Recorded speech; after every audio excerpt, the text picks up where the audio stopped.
Bingo Blitz rules. If your bingo has ads in it, That's not a bingo. if it doesn't have the coolest tournaments, mini-games, and the most breathtaking design, Nope, not a bingo. if your bingo moment makes you feel so excited that you just want to burst in joy and scream out loud, bingo! Sorry, so you're playing... Bingo Blitz? Now that's a bingo. Go for a world of excitement with Bingo Blitz, the #1 free bingo game. Download Bingo Blitz and play for free. Now that's a bingo. Hi, this is Rob Benedict. And I am Richard Spate. We were both on a little show you might know called Supernatural. It had a pretty good run, 15 seasons, 327 episodes. And though we have seen, of course, every episode many times, we figured, hey, now that we're wrapped, let's watch it all again. And we can't do that alone, so we're inviting the cast and crew that made the show along for the ride. We've got writers, producers, composers, directors, and we'll of course have some actors on as well, including some certain guys that played some certain pretty iconic brothers. It was kind of a little bit of a left field choice in the best way possible. The note from Kripke was, he's great, we love him, but we're looking for like a really intelligent Duchovny type. With 15 seasons to explore, it's going to be the road trip of several lifetimes. So please join us and subscribe to Supernatural then and now. All right, here we go. Greetings, audio friends. Audio friends. Stupid. Greetings, audio fans. Audio fans, audio files. Audio files and audio fans. All right. Okay, ignore that first part. I'll just edit that out. Fix it in post. Greetings, audiophiles and audio fans. That's right, I'm back. Better than ever. And I'm here to bestow upon you the greatest story ever told about the greatest band that ever rocked, the Automatics. You're about to hear archival audio that will blow your mind. So I suggest, I demand that you listen with the best possible headphones you can find. I'm talking closed-backed, noise-canceling behemoths that allow you to hear the lo-fi tape in all its glory. Like nothing that costs less than $150. And I sure as shit don't mean to listen with that one crappy earbud while you're riding the subway to work. But Hal, why do I need expensive headphones to listen to a recording of a jacked-up recording? Well, I'll tell you why. Because you want to place yourself into the 1970s. And that means absorbing all the analog goodness and deliciousness directly into your brain through decent goddamn headphones. Is that too much to ask? By the way, if you're an executive at a high-end audio accessory company and you need a live read, I will narrate the shit out of a commercial voiceover for you right about now. But I digress.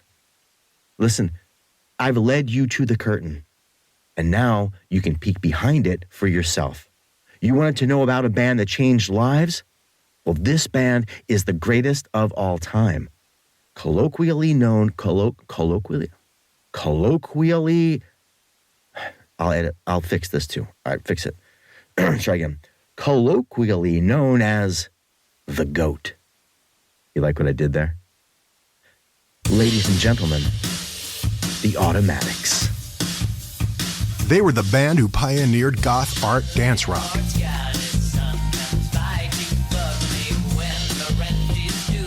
Until they got lost in their own medium. But behind their tireless work ethic, there was a dark secret. You want to go to the beach? It's 10 o'clock at night. I got to get something from my grandparents' house. I thought your grandparents' house burned down. I'm Max Engels, and this is Legends of New Wave.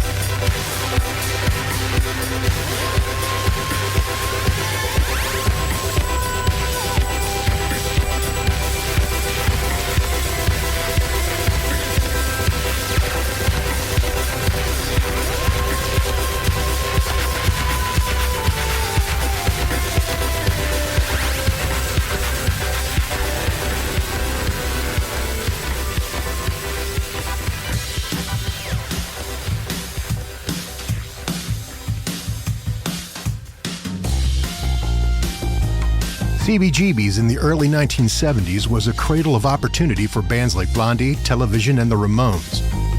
And Private Stock Records produced some of the biggest selling hits of the 1970s. For bands like Blondie, the leap from CBGBs to private stock records was the first step in a glorious career. But not every band made it out of the Bowery alive. Thanks to some newly discovered audio, we can now reveal how one band in particular nearly ended up at the bottom of the Atlantic Ocean. For this special edition of Legends of New Wave, we'll show you the rise and fall of a mysterious one-hit wonder. Ladies and gentlemen, the Automatics.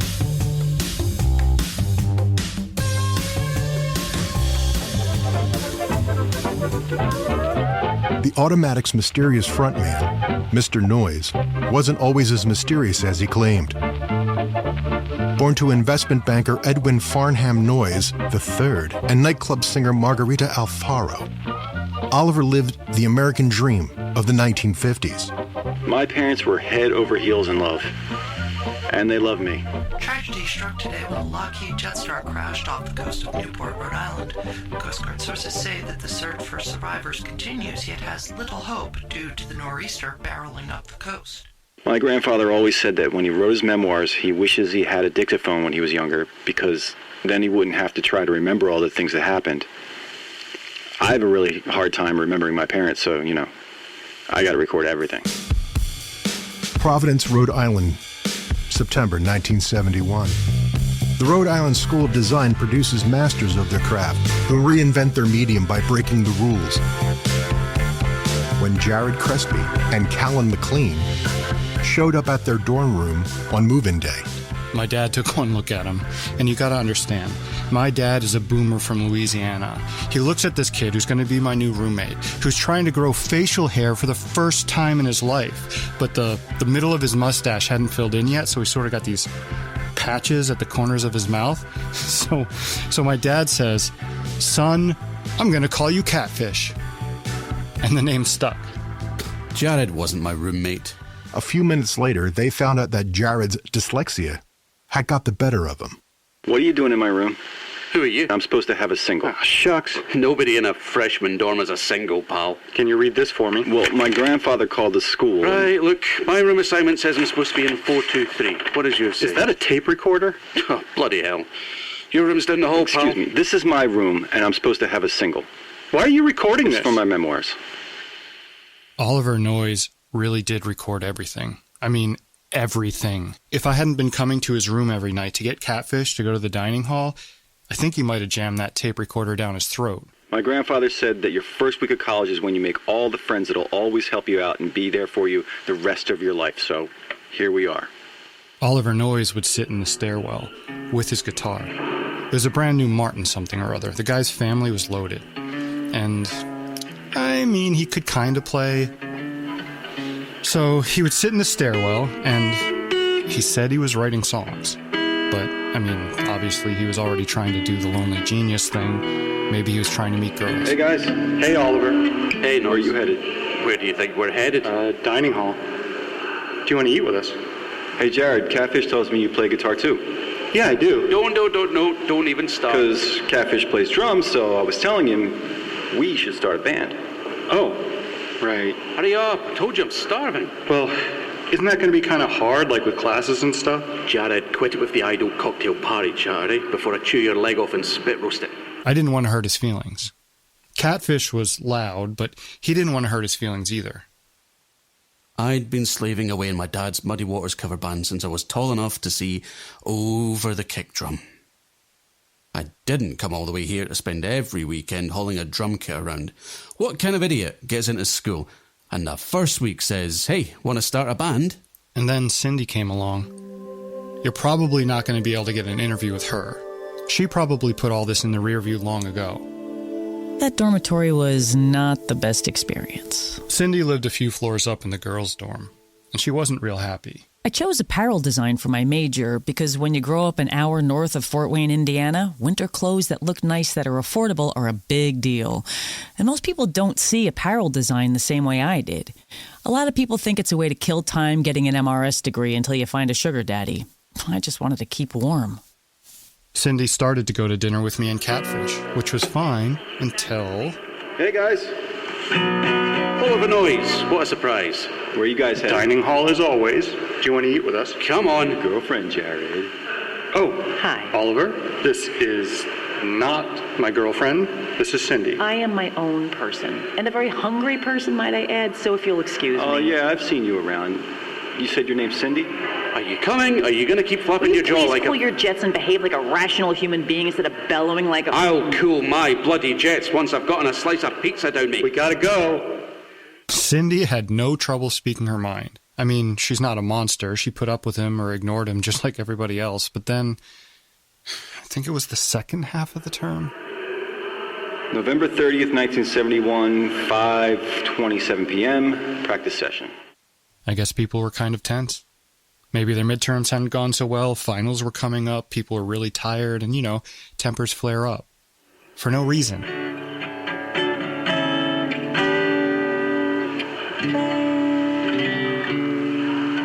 Hey guys, where you headed?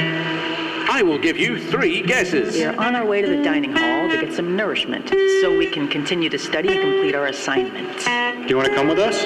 Nah, I went earlier. Tacos are pretty good. What exactly is it you're doing, Oliver? Nothing much. Just a little bit of wood shedding on my axe here. Yeah, practice makes perfect. Yeah, hey, listen.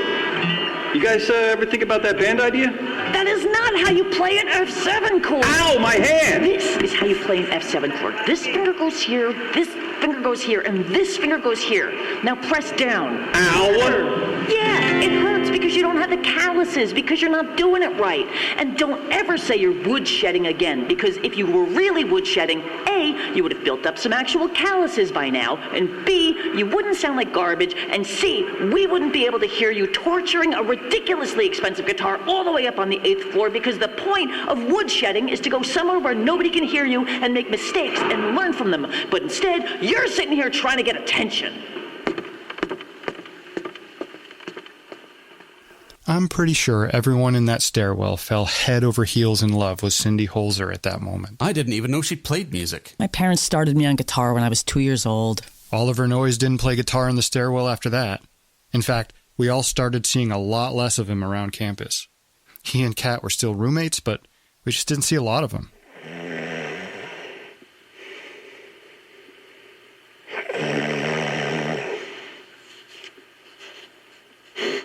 Jesus! Oliver, what are you doing? Watching you sleep. What the hell's going on? You look so comfortable. I was trying to figure out how you do it. It's not hard. Lie down, close your eyes, take deep breaths. You should try it. None of this bothers you, does it? You're bothering me right now. Go to sleep. Why won't you guys start a band with me? Why won't... What? You heard me. Why won't you and Jared start a band with me? My drum set's at home. Is that the real reason? Well, I think that's a pretty good one, since getting to be a long swim. Go to bed, Oliver. Finals are coming up. We've all got projects and shit. It's because I'm no good, isn't it? You're not making a very good impression right now, that's for sure. All right. Sleep well. After winter break, Oliver Noyes just didn't come back. None of us expected to see him ever again. In the spring of 1975, Oliver Noyes resurfaced. Cindy did the costumes for some theater thing. And then there was this after party, and she said we could come. So Catfish and I are hanging out with Cindy. She's trying to introduce us to the girls in the cast. And then she looks over my shoulder and says, "What the hell am I seeing right now?" So I look around, and there's this guy sitting on an ottoman playing a guitar. And he's not bad. He's got a whole bunch of people around him. He's having a good time. And then I realize, it's Oliver. It was him, and it wasn't him. He dressed different. He looked different. He was taller almost. I guess it was his posture or something. He wasn't... I mean, yeah, nobody's the same person when they're 22 or 23 compared to who they were when they're fresh out of high school. And I'm not saying he was great, but he definitely figured out that F7 chord. He was a very different guy. And I fell for it. We all fell for it. I don't remember agreeing to anything. After the after party, Oliver got them all to come back to his loft. Lofts were like a pretty new thing then. At least in Providence they were. Usually you'd have a bunch of people living there to make rent, or at least hanging out there, but he had the whole place to himself. This place was huge, and it was plush. No milk crates, actual furniture. first time I ever saw a person our age who owned a leather sofa that didn't have, like, stains or a stab wound with the stuffing coming out of it. Great view of the river. I didn't even want to sit down. Curiosity dragged me in the door, but at the same time, I could not get comfortable. I remember he says he's going to make tea. I thought he was kidding, or like it was a euphemism or something. Then he says he'd been traveling around, he'd been to Egypt, met some people there, and he brought back this really amazing tea. I'm thinking, tea. All right. What's he really putting in it? And if he really wanted to smoke hash or something, why didn't he just say so? He's got this amazing stereo system, like all kinds of music equipment and stuff. What gets me is, there's a drum kit. I'd heard him kind of play guitar, but you're not telling me this guy suddenly developed the skills to justify that kind of drum kit. You don't just buy that kind of kit unless you're planning to do something with it. I could see Cindy was getting uncomfortable. So, doing like I always do. Making small talk, being the nice one, again. And, so I asked, what's he been up to? And, The fire insurance settlement came through okay. It turns out his grandparents, he'd been living with them in Newport, they were dead. Big fire just ripped right through. Now that the funeral's over, I'm gonna get a change of scene. I'm looking around to see where he's got microphones hidden. Guy recorded everything before. You can't tell me he's not recording this now. Finally, I don't know what got a hold of me, but I blurted it out. I felt bad because the last time I saw him, I treated him like I grabbed his hand and I jammed his fingers into the strings because he didn't know how to play an F7, and then my knee hit the stupid guitar and I could have broken it. Then I hollered at him, and that's not how you show somebody how to play a guitar. And yeah, maybe he needed to grow a thicker skin or something, but, I didn't feel like I could sit in his big fancy apartment and drink tea with him after I'd been, like that bitch who shamed that lousy guitar playing in public. I don't know why it all came out of me at once like that. Then he says, come here, I want to show you something. And he gets out this carved wooden box. Now I'm thinking, okay, great. Now he's going to show us he's a drug dealer, or he's got a gun or a human finger or something. We found the village, but the black stone in the town square was completely destroyed. Stalin must have run his tanks right over it. They said the stone never existed. They didn't know what we were talking about, so I asked some of the old people. There were shards of the stone still charged, and one of the old women had one. So I made her give it to me. He tells us this crazy story about how he's hiking in the mountains of Hungary, a stone these people worshipped, or something. And he opens up the box, and there's this shard of this black, not metal, it was stone. There had to have been a battery in the bottom or something, because it was like it was vibrating. It was black, but almost like an emerald, like it had depth. And he tells us to touch it. If he hadn't said anything, I probably would have touched it anyway, but because he said it, things got weird. All of a sudden, I knew don't touch that stone. Bad idea. But you know what? I'm not afraid of this clown, so I touched it. And it was, I can't tell you. I'm not going to talk about it. Yeah, of course I touched it. Cindy did it. It felt, like a magnet, but for my blood. Like it was pulling something inside my veins. And I thought, this is bullshit, some kind of prank, so I fucking grabbed it. Kat did not have a good experience. You ever touch an electric fence and get that shock all the way up your arm? Then the tea kettle. The only thing I remember about it was he said, careful, Catfish, you're gonna need that hand. Another thing that really stuck out. I remember he said we can't call him Oliver anymore. He said we had to call him Mr. Noise. That's Mr. Noise. Yeah. Within days, the band was practicing every night at the loft of Mr. Noise. I hadn't played guitar in years, but for some reason, things come back to you. When we weren't there, I couldn't stop thinking about it. And this was not the time.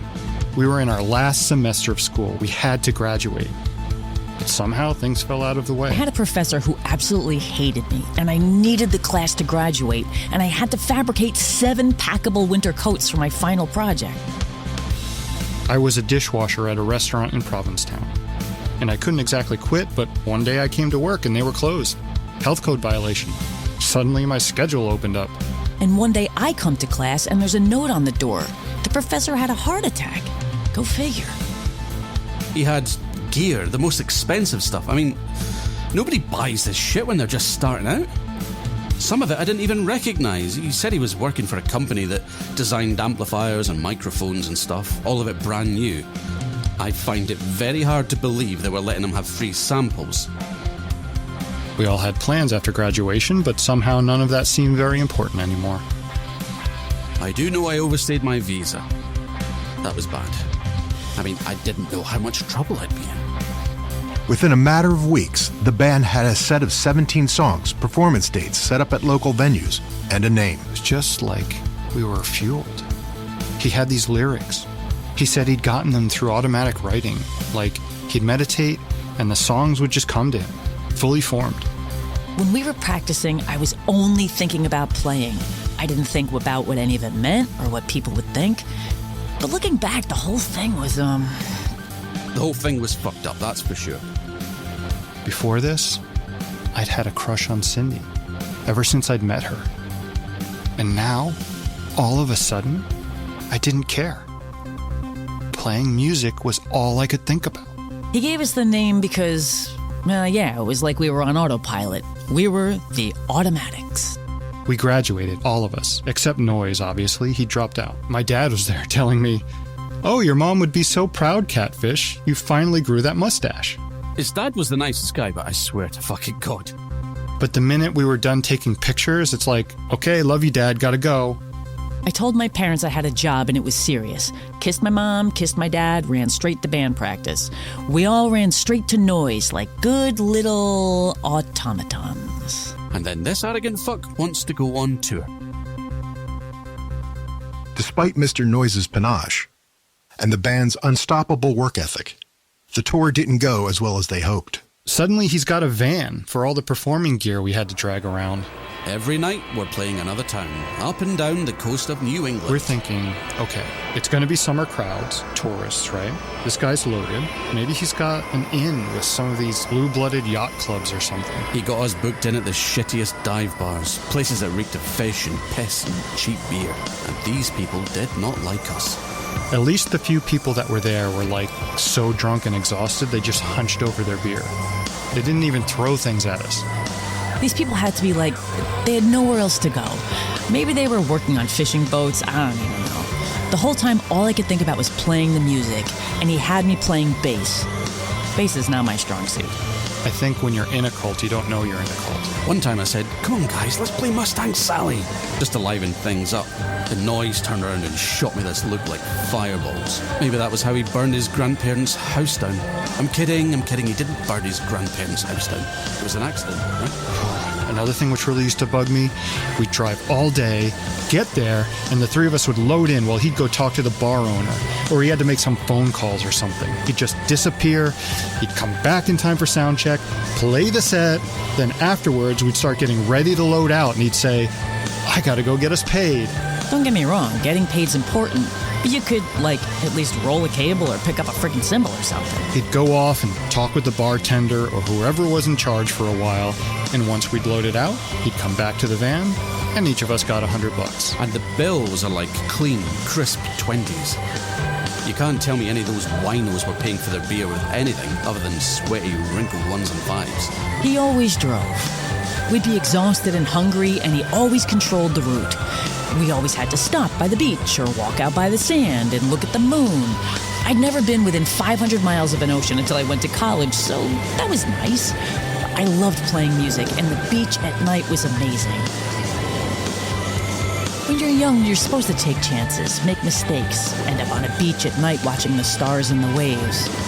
I mean, we weren't screw-ups, right?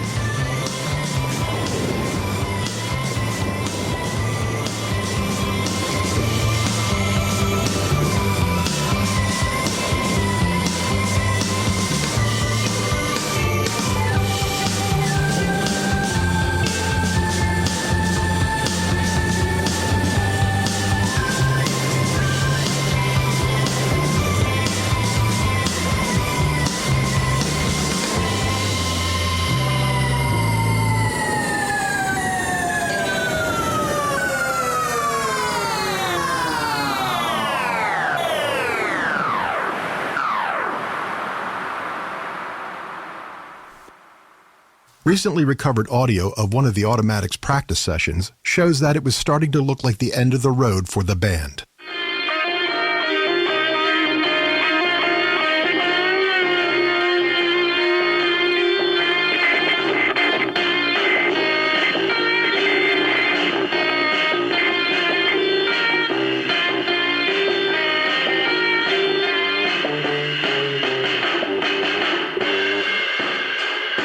What did I tell you? You can't do that.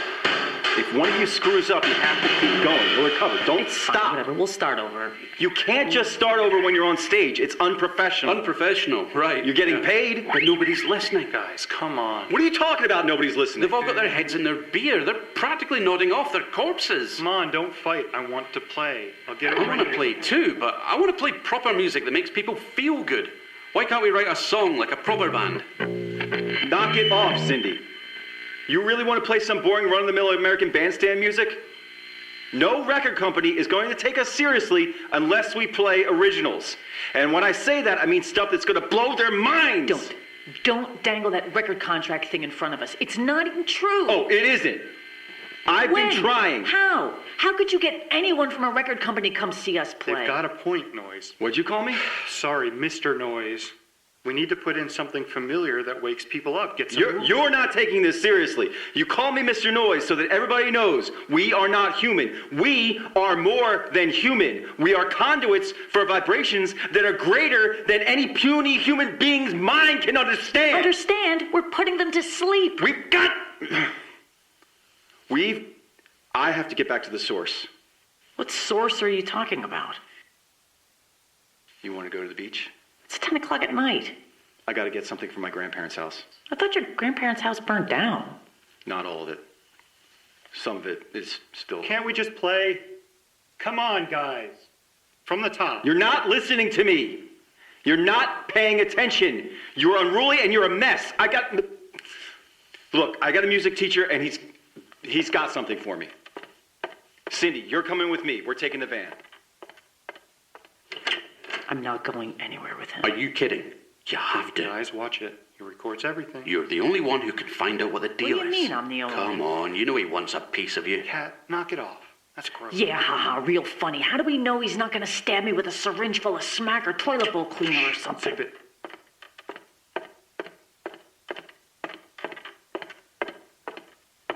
it. Cindy, are you coming or what? I want you to meet my music teacher.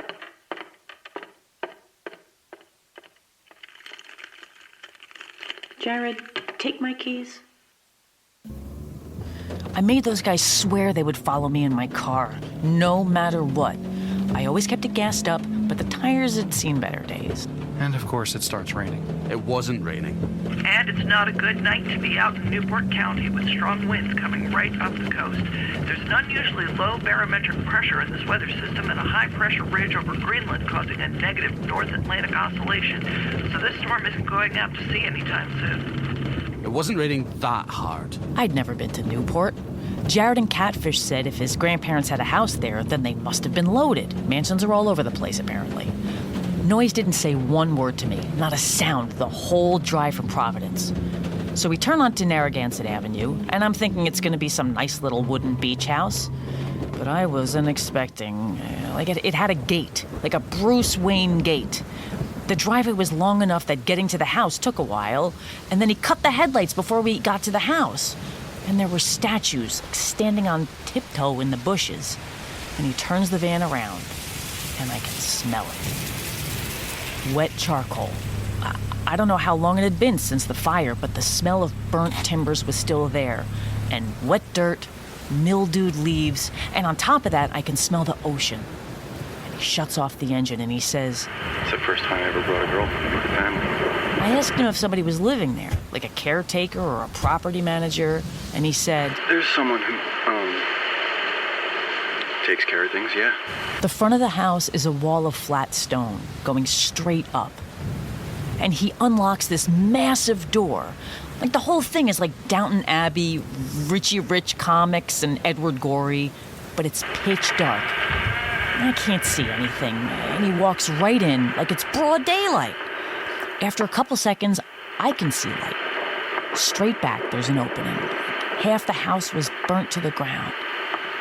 Through the back, though, it was open, and the wind was coming through. And of all the stupid things, I asked, Is there a bathroom or something I can use? I don't know if the plumbing works in this part of the house. Hey, stay here. I gotta do something. and he just took off, headed back towards the burnt smell and the wind. It's pitch black, and my bladder was screaming at me at this point. So I reached my hands out to the side, trying to find a wall or something. Hey, you dragged me out here. You can't just... Ow! I found the wall, and a chest of drawers or something. I felt around, trying to find a phone, anything. I opened a drawer, hoping for a flashlight, or matches, or... This crazy, obsessive-compulsive nutjob doesn't have any lights or plumbing, but he's got a tape recorder. So I figured... Two can play this game, Captain Kirk.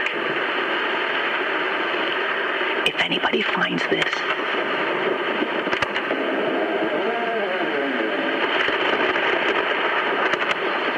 My name is Cindy Holzer.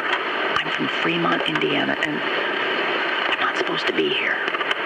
Oliver Noyes, a.k.a. Mr. Noyes, is a friggin' narcissistic nutjob, and he made me come here. And I'm gonna find out what's what. I can see a light. There's a space at the back where the walls have burnt down, like a half-burnt room with a lean-to, where the roof's partially caved in. And there's like a candle or something. And it looks like there's a person sitting in a chair covered with a red blanket or something. I'm gonna try to get closer. No, Lord Nylarahotep, I haven't failed you. I only need more time. My patience has limits. I led you to the stone that would magnetize those who betrayed you. And I've done your work, sir. I've built the amplifiers you showed me. I've spread your music all along the coast. I've done everything you asked. The stone's power wears thin. And you have brought me nothing. Didn't the people who heard the music walk into the ocean? You promised me young humans. You semi-tired men and women. Used up my life. Lord Nylarahotep, I'm begging you, give me one more time to amplify your sounds, and I can bring you many young humans. You're for one young woman. There will be more. If you can wait and let us amplify your sound, Lord. Holy shit. Two young men approach. Do you think you can control them? Cindy, there's someone I want you to meet. Bring her down the morning steps. Let the waves embrace her as I can show my power. Come to find out, Narragansett, the town, and Narragansett Avenue are nowhere near each other. That's why when Catfish grabs the map and starts giving directions, you don't pay attention. You don't want to follow too closely, otherwise he's going to know something's up.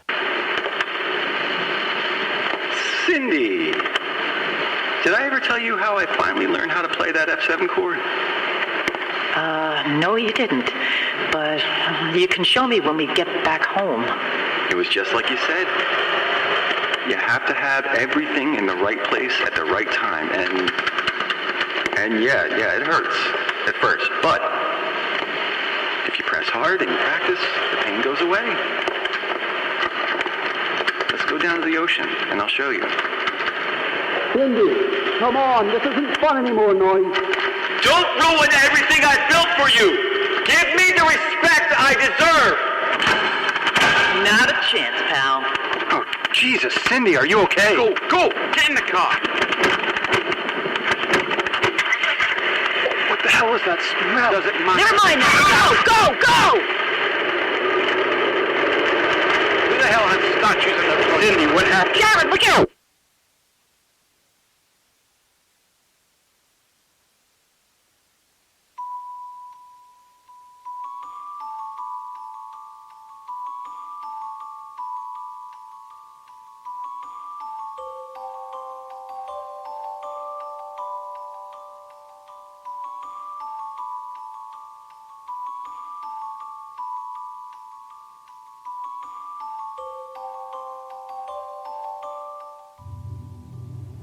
When I woke up, it was pitch black. Every joint and muscle in my body ached, and my head was at like a weird angle, leaning on something hard and bumpy, and my knees were curled up into my chest. I was lying on my side, and all around me were hard, flat surfaces. I was in a box, so I put my hand forward and pushed, and the door opened. The last thing I remember was rain pouring down and those white marbled naked girls straining their arms out to claw the windshield.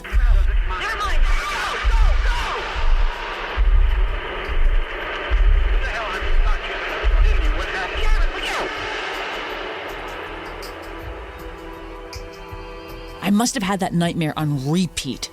And now I find myself crawling out from underneath a shelf in a closet on the floor of a white hotel room with snowy white linens all tossed and piled around and gold scrollwork everywhere. So I stretched myself out as quietly as I could, and I had no idea how I'd gotten there. And then I see, in the bed, it's Noise. And I didn't scream. He was sleeping hard too. So I managed to lift myself up a bit, and it felt like I had the flu, like I was so drained. And I see in the other bed, Jared and Kat were there, similarly, sleeping hard. And they must have fallen into bed, and they were both fully dressed. If memory serves, when I woke up, I still had my boots on. On the table, there was a big bottle of champagne in a bucket of water, and a few sticky glasses around. And next to it, there were these pieces of pink paper. You know that cheap thing they used to have when you had to sign a form and make carbon copies, like multiple copies, and then you keep one of the pages? Right, so there were copies of contracts.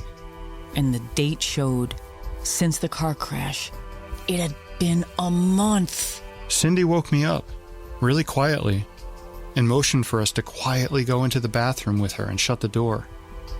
Everything hurt, worse than a hangover, like the flu.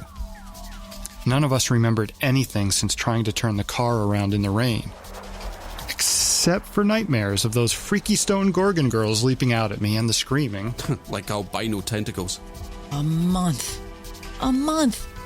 Noise had somehow incapacitated us and puppeteered us around for a month. Who knows what the hell he could have done to us? The contract was... Apparently, much to our surprise, we had recorded an EP with Private Stock Records. Which is bad because, like I said earlier, I'd overstayed my student visa. If I got caught working... The whole time we were in the bathroom trying to piece together what happened, Cindy was hugging this cheap black nylon duffel bag to her chest. I asked her, what's in that? I said, I don't know. And then I unzipped it. And inside we found a cocktail napkin with a red lipstick kiss on it and a phone number. And it said, Cindy, great talking with you. Call me if you need help. Love, Debbie H. I kept that. Got it framed. $3,000 wrapped sequential serial numbers. All hundreds. So it looks as though Private Stock paid us in cash. And handfuls of cassette tapes. We'd signed away all the rights to any future royalties, licensing or publishing, so that Noise had all the rights to any music we'd recorded for Private Stock Records. And fortunately, somehow, I'd had the presence of mind to sign myself Catfish McLean. And I'd had the presence of mind to make sure I slept alone, if crawling into the bottom of a closet is a good idea. We did a quick sweep, made sure we hadn't left anything in the room, took our hard-earned money, and got out of there. The last thing I did was grab the keys to the van because enough's enough. I got a last look at him before we went out to make sure Noise was really, definitely asleep. He was. He must have been exhausted because whether this happened on purpose or by accident, Noise was missing a hand. Aye, gone. His hand was gone. Big red scab over the stump. Like it had been severed weeks prior. Maybe he had to give something up to keep control over us, or maybe he got mad at it. When we got into the elevator, we found out we were at the Plaza Hotel. Oliver wanted the whole myth of being a rock star. The champagne, the signed contracts, the hotel room, the pressuring people into sleeping arrangements they can't consent to. And he wanted to skip over the hard part. We had to split up as fast as possible. Cindy and Jared put me in a cab and sent me straight to the airport. That frickin' idiot Noise had parked the van on East 59th Street with all the gear in it. If we were together, he'd find us. I landed in Edinburgh the next morning. So I unlocked the doors, rolled down the windows, and threw the keys in the Central Park Reservoir. If he found one of us, the others could at least have a chance of getting away. It was a great throw, too. A nice, long overhead arc. And it landed, bloop, disappeared into the blue, with barely a splash. And we couldn't know where the others were, or he'd use that to make us... Look. When I turned around, Cindy was gone. It's over. Take the tapes. All of them. I've tried to listen to them and catalog them, but I just can't. Take them. And please, don't. If you talk to Jared or Kat, don't tell them where I am. I don't want to know where they are either. It's a damn shame. We could have been really good together. But we're safer apart.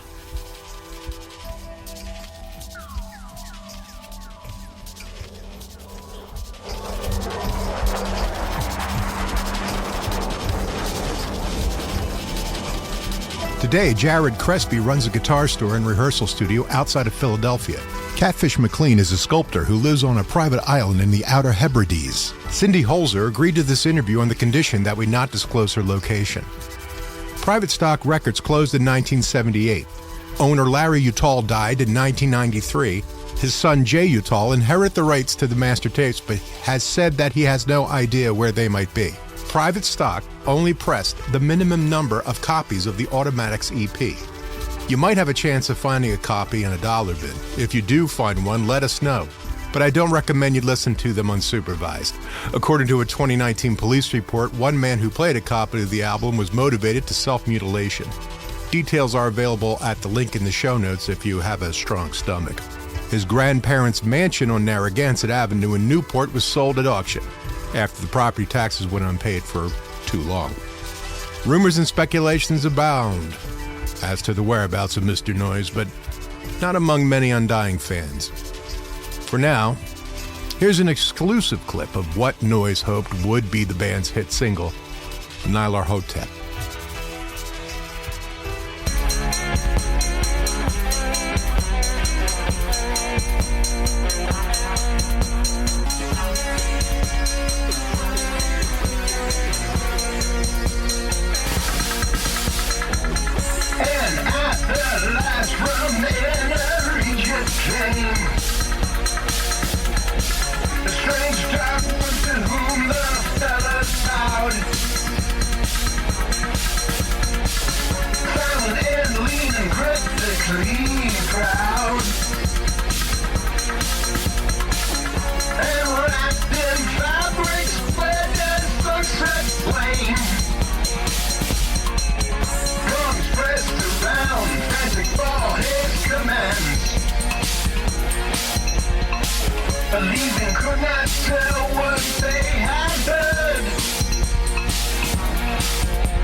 Ladies and Gentlemen, The Automatics was performed by Vincent Friel as Max Engels, Jeffrey Wilkerson as Mr. Noise, Bryan Lincoln as Jared Crespy, Robert Cudmore as Catfish McLean, Jill Knapp as Cindy Holzer, Ted Harris as Nylarahotep.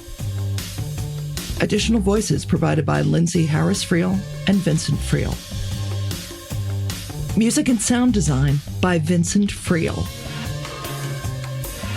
Written by Lindsay Harris Friel based on the stories and poetry of H.P. Lovecraft. For more information, visit our website at 6630productions.com.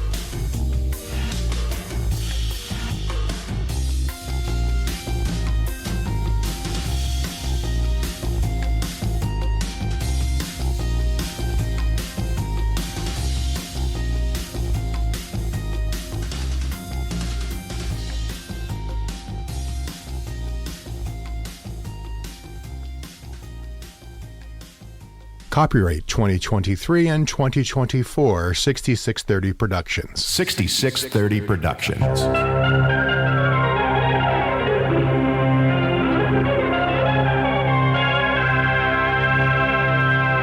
Mm-hmm.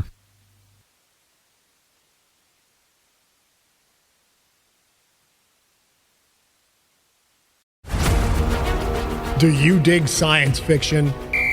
Then get ready for the hardest-hitting sci-fi you've ever heard.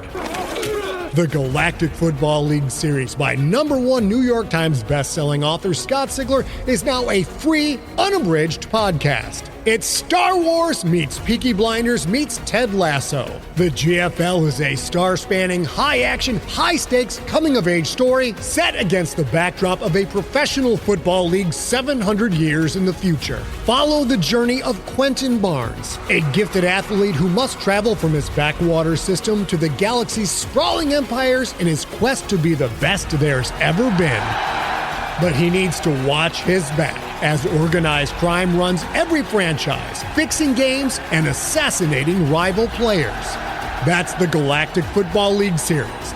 Search for Scott Sigler, Sigler, wherever you get your podcasts.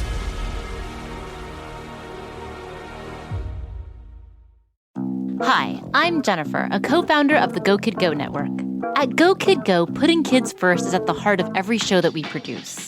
That's why we're so excited to introduce a brand new show to our network called The Search for the Silver Lining, a fantasy adventure series about a spirited young girl named Isla who time travels to the mythical land of Camelot. During her journey, Isla meets new friends, including King Arthur and his Knights of the Round Table, and learns valuable life lessons with every quest, sword fight, and dragon ride. Positive and uplifting stories remind us all about the importance of kindness, friendship, honesty, and positivity. Join me and an all-star cast of actors including Liam Neeson, Emily Blunt, Kristen Bell, Chris Hemsworth, among many others, in welcoming the Search for the Silver Lining podcast to the Go Kid Go network by listening today. Look for The Search for the Silver Lining on Spotify, Apple, or wherever you get your podcasts.